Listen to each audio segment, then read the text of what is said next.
Hello everyone, welcome to Chakri short cuts. So ఈ రోజు మనం ఇండియన్ ఎకానమీలో క్వశ్చన్ చూద్దాము. Dash is the nodal agency for releasing data related to national income, consumption, expenditure, savings and capital formation since 1956. ఈ question వచ్చేసి RRB group D 17/8/2022లో అడిగారు. So ఈ question తెలుగులో చూద్దాం. డాష్ నుండి జాతీయ ఆదాయం, వినియోగ వ్యయం, పొదుపులు మరియు మూలధన నిర్మాణానికి సంబంధించిన డేటాను విడుదల చేసే నోడల్ ఏజెన్సీ ఏది? ఓకే, ఆప్షన్స్ చూడండి.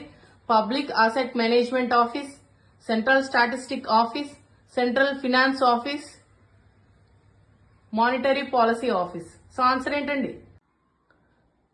ఆన్సర్ వచ్చేసి ఏంటండి ఆన్సర్?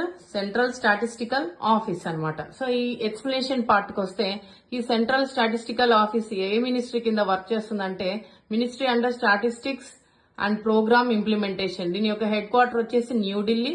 నెక్స్ట్ ఈ వింగ్ ని ఏమంటారంటే ఈ స్టాటిస్టిక్స్ రిలవెంట్ గా ఎన్ఎస్ఓ అంటారు, నేషనల్ స్టాటిస్టిక్స్ ఆఫీస్.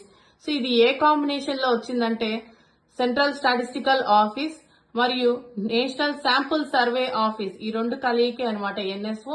సో ఈ ఎన్ఎస్ఓ అనేది రెండు సూచికలు అనేది, రెండు ఇండెక్స్లు అనేది ప్రచురిస్తుంది అనమాట. ఏంటంటే ఇండస్ట్రియల్ ప్రొడక్షన్, ఓకే, పారిశ్రామిక ఉత్పత్తి, అలాగే కన్స్యూమర్ ప్రైస్ ఇండెక్స్, ఈ రెండు ఇండెక్స్లు అనేది ఈ ఎన్ఎస్ఓ ప్రచురిస్తుంది. Okay, I hope you understood. ఇలాంటి క్వశ్చన్స్ ఇంకా మరిన్ని రోజు డైలీ డిస్కస్ చేద్దాము. సో మీరు చేయవలసిందల్లా చక్రీ షార్ట్ కట్స్ ని సబ్స్క్రైబ్ చేసుకోండి, అలాగే మీ ఫ్రెండ్స్ కి షేర్ చేయండి. సో ఇంట్రెస్ట్ ఉన్న వాళ్ళు యాప్ డౌన్లోడ్ చేసుకుని కోర్స్ పర్చేస్ చేసుకోండి. టెస్ట్ సిరీస్, కోర్స్ రెండు గ్రూప్ డికి సంబంధించి ఉన్నాయన్నమాట. Okay, all the best.